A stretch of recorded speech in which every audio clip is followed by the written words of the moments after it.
Hi friends, welcome back.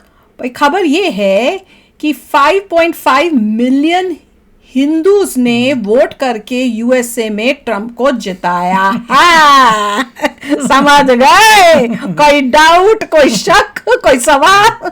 तो चलो video शुरू करते हैं। वीडियो शुरू करने से पहले अगर आप चैनल पर नए हो और आपने अभी तक सब्सक्राइब नहीं किया तो जल्दी से पहले सब्सक्राइब के बटन और बेल आइकन को क्लिक कर लो ताकि आपको हमारे सारे न्यू वीडियोस के नोटिफिकेशन मिल जाएं जैसे हम अपलोड करें। अगर आपको वीडियो पसंद आता है प्लीज लाइक एंड शेयर। चलिए शुरू करते हैं।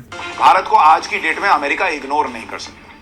भारत की ताकत को दुनिया जानती है और अमेरिका को हर जगह पर भारत की जरूरत है। लेकिन डोनाल्ड ट्रंप की बात अलग है। अगर वो राष्ट्रपति बने तो अलग ही बात हो, क्योंकि उनका झुकाव भारत के प्रति, नरेंद्र मोदी के प्रति, हिंदुओं के प्रति, कट्टरपंथियों को लेकर उनका जो विचार है वो बिल्कुल क्लियर है।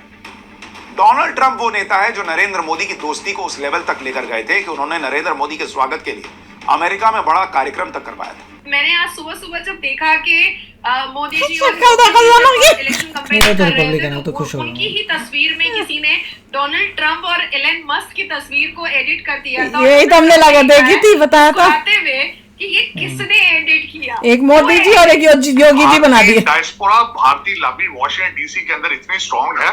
और मैं फ्यूचर के लिए आपको आज बात बताना चाहूंगा। अमेरिका अगर आपसे बात करेगा फ्यूचर में तो भारत से इजाजत लेके करेगा। कुछ भी ये जगह कैसे पे करा अमेरिका के अंदर मौजूद है। अब देखिए, पहली बात तो ये है कि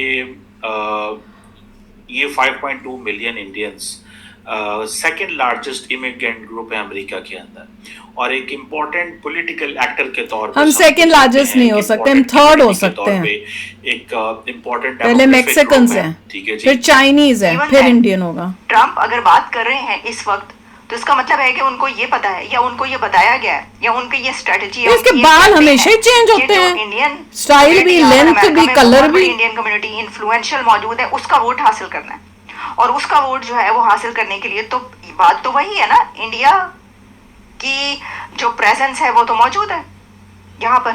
आपसे वरना बात नहीं करेगा। पाकिस्तान को अमेरिका हमेशा देखता रहा है अफगानिस्तान के तनाजुल से, फिर उसके बाद टेररिज्म के हवाले से, उसके बाद तीसरा क्वेश्चन कोई नहीं है। जब से फॉल ऑफ काबुल हुआ है इररेलेवेंट। तो दोस्तों, अमेरिका के चुनाव से ये सबक मिलता है हमें कि भाई अमेरिका में भारतीयों की जो पकड़ है वो कैसे तेजी से बढ़ती जा रही है। इस समय भारतीय डायस्पोरा अमेरिका में दूसरा सबसे बड़ा डायस्पोरा है मैक्सिको के बाद। तो आप इससे अंदाजा लगा सकते हैं कि भारतीयों की पहला बोल दो यार, काम खत्म करो। कमला हैरिस बोल तो पहला बंदा है। यूएसए में भारतीय ओरिजिन की रिप्रेजेंटेटिव थी। वो बात अलग है कि उन्होंने भारत का सपोर्ट नहीं किया। अगर भारत का सपोर्ट करती तो कितने परसेंट वोट से वो पीछे, 2-3%, 1% भारतीय अगर उनके साथ आ जाते तो ये सीट और बढ़ती। भारतीय सपोर्ट में आते, भारतीय इन्फ्लुएंस करते और चांस बन सकते थे कमला हैरिस के भी। लेकिन कमला हैरिस जी ने भारतीयों को उस तरीके से लिफ्ट ही नहीं कराया, भारत को उस तरीके से लिफ्ट ही नहीं कराया जिस तरीके से डोनाल्ड ट्रंप जी ओपनली भारत का सपोर्ट कर रहे थे, हिंदुओं के सपोर्ट में बातें कर रहे थे। यार आप भारतीय ओरिजिन की हो तो आप भारत के लिए कुछ बोलो ना। आप हिंदुओं के सपोर्ट में तो कुछ बोलो। कुछ भी नहीं। 8-1.5% हिंदू है अमेरिका में, ताकत रखते हैं। आप चेक करना कि कितने परसेंट वोट से ये गेम हारा गया है कमला हैरिस और डोनाल्ड ट्रंप। ज्यादा से ज्यादा मैक्स से मैक्स 2-2.5% से। अगर 1%, 1.5% हिंदू कमला हैरिस जी के साथ आ जाते तो रिजल्ट कुछ और हो सकता था। लेकिन कमला हैरिस जी भाई, उन्होंने भारत को लिफ्ट ही नहीं कराया, हिंदुओं को लिफ्ट नहीं कराया। हिंदुओं के सेफ्टी को लेके, उनके मंदिरों को लेके कोई भी कमेंट कमला हैरिस जी की तरफ से नहीं आया। अभी भी कनाडा में, अमेरिका में हिंदू टेम्पल्स पे हमले होते हैं, लेकिन इस पे कोई बात कमला हैरिस जी ने नहीं की। जबकि डोनाल्ड ट्रंप करते हैं, वो बांग्लादेश की भी बात करते हैं, बांग्लादेश में भी हिंदुओं की बात करते हैं। तो जाहिर सी बात है यार, हिंदू फिर डोनाल्ड ट्रंप जी की तरफ ही जाएंगे। और अभी जो सिनेरियो अमेरिका में इलेक्शन में है, जैसे भारत में मोदी और योगी की जोड़ी को बहुत सराहनीय किया जाता है, मोदी और योगी की जोड़ी को बहुत पसंदीदा और प्रिय कहा जाता है और एक कंपैटिबिलिटी दोनों की मिलती है। एक माइंड का जो अफेक्शन है जो दोनों का, वो जैसे अफेक्शन में होता है, वैसे ही हम देख रहे हैं कि ट्रंप का और एलन मस्क का हम लोग देख रहे हैं कि बहुत अच्छी कंपैटिबिलिटी दिख रहा है। और मैंने आज सुबह सुबह जब देखा कि मोदी जी और योगी जी जब इलेक्शन कैंपेनिंग कर रहे थे तो उनकी ही तस्वीर में किसी ने डोनाल्ड ट्रंप, इंडियन किसी नहीं किया होगा, को एडिट कर दिया था और डोनाल्ड ट्रंप ने लिखा है मुस्कुराते हुए कि ये किसने एडिट किया। तो वो भी मिलियंस में गया और मैंने उसको रीट्वीट भी किया है। ट्रम्प ने उस पर लिखा भी है, ये तो कमाल हो गया मेरे को। तो मुझे ये सारे नेचर जो है वो डोनाल्ड ट्रम्प के बहुत पसंद आते हैं। अब हम आते हैं सीरियस टॉपिक पर, ठीक है, कि डेफिनेटली हमारे भारत के इलेक्शन, मतलब जारी बात है, अभी आप ये बात स्टार्ट करने लगी है, मैं बिल्कुल खामोशी से सुनूंगा, लेकिन एक चीज जो मैंने नोट किया वो भी आप साथ ही कवर करिएगा कि इलेक्शंस अमेरिका में चल रहे हैं, और मैंने ये देखा है कि वहां पे अगर ट्रम्प की बात करें तो वो भी 2-3 दिन पहले उन्होंने स्टेटमेंट दी कि भाई मैं हिंदुओं पे जो जुल्म हो रहा है उसके ऊपर, उसके खिलाफ मैं अपना कैंपेन करूंगा, उन्हें प्रोटेक्ट करूंगा। बकायदा कुछ विजुअल्स हैं जो कि स्क्रीन पे नजर आ रहे होंगे देखने वालों को, कुछ फोटोज हैं कि डोनाल्ड ट्रम्प बकायदा तौर पे हिंदुओं के साथ तो कुछ नजर नहीं आ रहा भाई, बैठे हैं, खाना खा रहे हैं, जमीन पे बैठ के खाना खा रहे हैं, यानी कि कहीं ना कहीं ये दिखता है कि इलेक्शन चाहे अमेरिका में है, लेकिन जरूरत है कहीं ना कहीं इंडियंस की या हिंदू कम्युनिटी की कहीं ना कहीं बहुत ज्यादा जरूरत है। तो ये जानने वाली बेटा तुम सोचो पाकिस्तान का क्या होगा। सर्वे रिपोर्ट के हिसाब से यूएस में हिंदू के पॉपुलेशन बहुत बढ़ रहे थे। ये 2015 का सर्वे रिपोर्ट है, वो भी ग्लोबल सर्वे रिपोर्ट है कि अमेरिका में हिंदू पॉपुलेशन इतना बढ़ गया था कि वो लार्जेस्ट फोर्थ फेथ में आ चुका, अब आती है बात कि हालांकि अभी भी अगर हम पॉपुलेशन हिंदुओं की देखें तो वो 1% है, ओनली 1%। लेकिन अगर हम उठा करके देखते हैं कि 2020 में जो बिडेन और ट्रम्प के बीच में जो लड़ाई हुई थी उसमें कितने परसेंट की हार और जीत थी, तो उसमें हम देखेंगे कि जो बिडेन को इलेक्टोरल वोट जो है जो बाइडेन 1.3% मिले थे और ट्रम्प को जो मिले थे वो 46.9% मिले थे। तो ये 1% हिंदुओं का वोट जो है वो अभी निखर करके बहुत ही महत्वपूर्ण साबित हो रहा है, क्योंकि अमेरिका का जो इलेक्शन होता है वो 0.5% पर भी जीत और हार होती है, पर इसमें बहुत मार्जिन से जीता है ट्रम्प।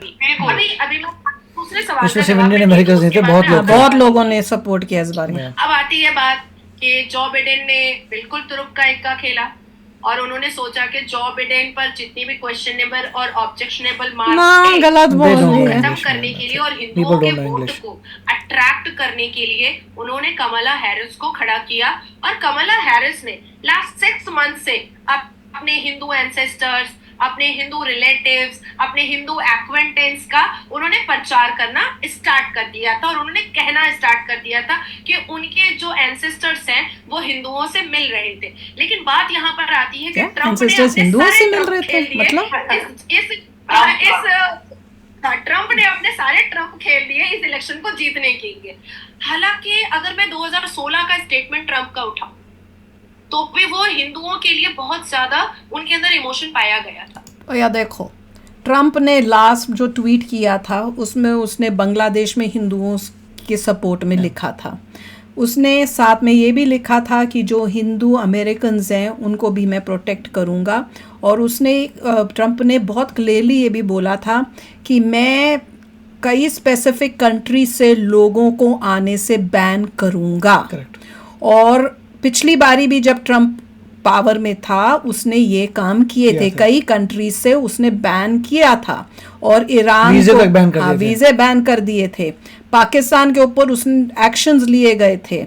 तो वो सब जो चीज़ें हैं और उन्हीं की बातों को उसने फिर से दोहराया है, और इस बारी ज़्यादा बोला है इसके बारे में। एंड उसको जो ट्रम्प है उसको भी दिख रहा है कि जिस कंट्रीज़ में उन देशों से लोग आ रहे हैं और जिहादी सोच वाले हैं उन्होंने कितना मतलब उन देशों का बेड़ा गर्क कर दिया है। अगर आप देखो फ्रांस की सिचुएशन और यूके की सिचुएशन और दूसरी कंट्रीज़ की सिचुएशंस, तो उससे देख के ट्रम्प को दिख रहा है कि कैसे यूएसए के अंदर भी प्रॉब्लम्स आ सकती हैं। अब कॉलेजेस और यूनिवर्सिटीज़ का सबको ही पता है कि क्या हुआ यूएसए की कॉलेजेस के अंदर। वो देख के ट्रम्प ने तो उसके बारे में भी बोला था कि मैं आऊँगा तो ऐसे स्टूडेंट्स को मैं निकालूंगा। ऐसे स्टूडेंट्स आ कैसे रहे हमारे देश के अंदर जो इस टाइप के काम कर रहे हैं और हमारे फ्लैग को उतार देते हैं और दूसरे फ्लैग लगा देते हैं। रिपब्लिकन्स ने इन सबकी क्लास ली थी। हाँ।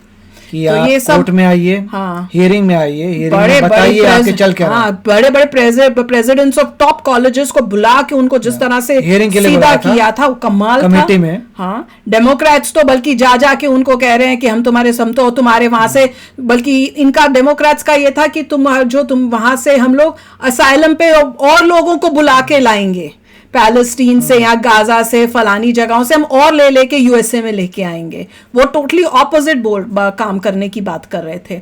तो ये सब चीजें जो थी ओवरऑल जो है इंडियन अमेरिकन प्लस दूसरे जो लोग अमेरिकन हैं उन सब को लगा कि भैया जो ये काम किया है डेमोक्रेट्स ने वो देश के लिए अच्छा नहीं बल्कि बुरा ही होगा लॉन्ग टर्म के लिए। एंड इंडियन अमेरिकन तो ऑब्वियसली जैसा आपको पता ही है, हमने कितनी बार शेयर किया है कि वो वो ये भी खाली नहीं देखते कि भैया हमारे यूएसए में क्या हमारा कौन बेटर होगा, यूएसए को अच्छा करेगा। वो साथ में ये भी देखते हैं कि भैया कौन ऐसा होगा जो इंडिया के साथ भी अच्छे रिलेशनशिप्स रखेगा। तो वो भी उसकी वजह से जैसे देखिए माय फ्रेंड करते हैं तो वो हर बंदा जो आएगा अपने देश का भला करेगा, करेगा वो प्रैक्टिकल तरीके से साफ साफ देखेगा। जैसे जो भी हुआ था, जैसे कनाडा ने खालिस्तानियों को रखा हुआ था तो ट्रम्प देखता तो बोलता यार तुम ऐसे काम करोगे तो लोगों को रखा तुमने, वो तो उस मामले में ट्रम्प स्ट्रेट फॉरवर्ड है कि तुमने एक कंट्री के अगेंस्ट वाले लोग रखे हैं, फिर तुम रो रहे हो तो होना ही था, तो समझ नहीं आ रहा था तुम्हें। तो ट्रम्प एटलीस्ट ये चीजें स्ट्रेट देख सकता है। दूसरे लोग गोल गलप्पा करते हैं या चुप बैठे रहते हैं या फिर इंडिया को भैया इंडिया को सीख देने की कोशिश करते हैं उसके ऊपर।